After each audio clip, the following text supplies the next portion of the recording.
El naufragio fantasma. Las olas rompían suavemente contra el casco del barco de exploración, mientras el sol comenzaba a hundirse en el horizonte, tiñendo el cielo de un naranja cálido. Tres buzos, Mateo, Carla y Luis, se preparaban para lo que pensaban que sería otra inmersión rutinaria en busca de restos hundidos.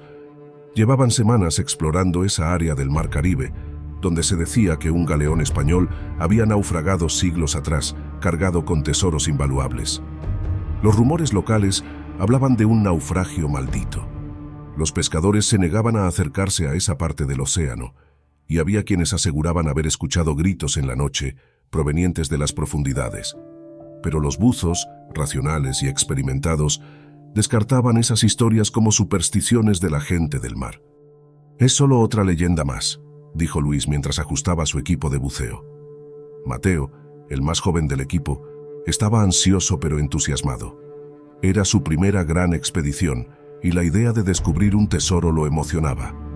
Carla, en cambio, no podía quitarse de la mente el extraño silencio que había notado durante las últimas inmersiones, como si las criaturas marinas evitaran ese lugar. Una vez listos, los tres se lanzaron al agua, descendiendo lentamente hacia la oscuridad. Las luces de sus linternas cortaban el silencio profundo, iluminando fragmentos de coral y restos dispersos de madera. A medida que bajaban más, algo empezó a aparecer a lo lejos. El esqueleto de un barco antiguo inclinado de lado, cubierto de algas y con su proa apuntando hacia las profundidades, como si aún intentara navegar hacia un destino olvidado. «Ahí está», murmuró Mateo a través del comunicador de buceo. Su voz era un susurro en la quietud del océano. Cuando llegaron al naufragio, la atmósfera cambió. El agua parecía más fría, más pesada. Había una sensación de opresión que los envolvía, como si algo los estuviera observando desde las sombras. Los tres nadaron en silencio, explorando la cubierta destrozada y los restos del mástil, que ahora parecían dedos esqueléticos extendiéndose hacia el cielo. Mientras Mateo y Luis revisaban los restos en busca de indicios de la tripulación o posibles objetos valiosos, Carla se sintió atraída por una escotilla entreabierta que llevaba a la bodega del barco. Una vez dentro, sus ojos se ajustaron a la penumbra y su linterna iluminó un conjunto de cañones oxidados. A su lado, vio algo que la hizo detenerse: una línea de esqueletos todavía encadenados al suelo. «No puede ser», murmuró Carla. La tripulación estaba prisionera. De repente, el agua a su alrededor pareció vibrar, y un eco lejano comenzó a resonar. Cantos, débiles pero presentes, llenaron el silencio. Los tres se miraron alarmados. Ninguno podía explicarlo. Los cánticos crecieron, llenando sus cabezas, y entonces sucedió. Desde las sombras de la bodega, figuras comenzaron a emerger. Al principio eran apenas siluetas vagas, transparentes, pero se materializaron ante ellos como espectros pálidos, figuras humanas cuyos rostros deformados por el horror y la desesperación aún conservaban los últimos momentos de sus vidas. Los buzos retrocedieron instintivamente, incapaces de apartar la vista de los fantasmas que se deslizaban por el barco. Carla intentó moverse, pero algo la detuvo.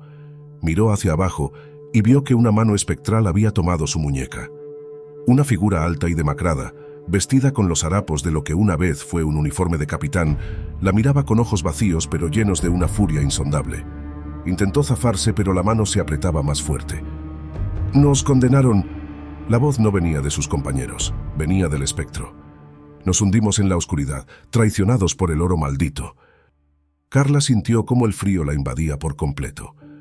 Mateo y Luis la llamaban por el comunicador, pero sus voces se desvanecían, reemplazadas por los lamentos de la tripulación fantasmal. Las figuras se movían alrededor de ellos, arrastrándose por la bodega, cada una con una historia de sufrimiento grabada en sus rostros. Luis fue el primero en perder la compostura.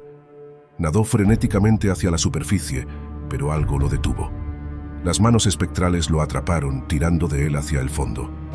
Gritó, su voz distorsionada en el agua, mientras era arrastrado entre los escombros. «¡Luis!», Mateo gritó, tratando de alcanzar a su amigo. Pero entonces él también sintió una presencia a su alrededor. Los fantasmas no querían que se fueran. Ellos eran los guardianes de su propio purgatorio y no dejarían que nadie escapara. no hasta que su sufrimiento fuera conocido. Carla, congelada por el terror, apenas podía moverse. Sabía que el capitán, esa figura oscura que seguía observándola, tenía una última demanda. Con una voz gutural, el espectro habló de nuevo.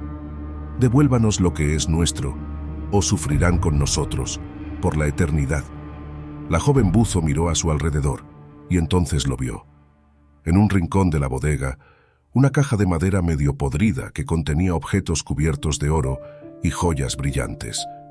Eran los restos del botín que habían traído a bordo, el oro maldito que los había condenado a todos.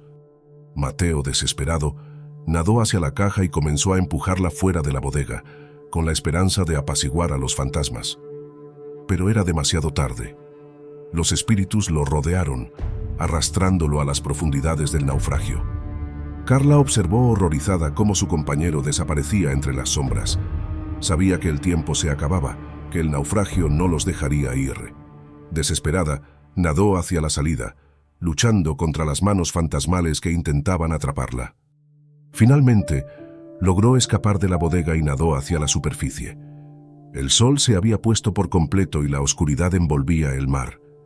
Al llegar a su barco, miró hacia el agua, esperando ver a sus compañeros, pero lo único que vio fue la silueta del naufragio, oscura y acechante, como si esperara su próximo sacrificio. Días después, Carla fue encontrada flotando cerca de la costa, deshidratada y en estado de shock. Nadie creía su historia. Decían que sus compañeros se habían perdido en un accidente de buceo, pero cada vez que cierra los ojos, Carla escucha esos cánticos lejanos y siente el frío de las manos espectrales arrastrándola de nuevo hacia las profundidades. El naufragio fantasma sigue allí, esperando a los próximos que se atrevan a buscar sus tesoros, y los espíritus de la tripulación, condenados por la codicia, nunca dejarán de acechar a los vivos.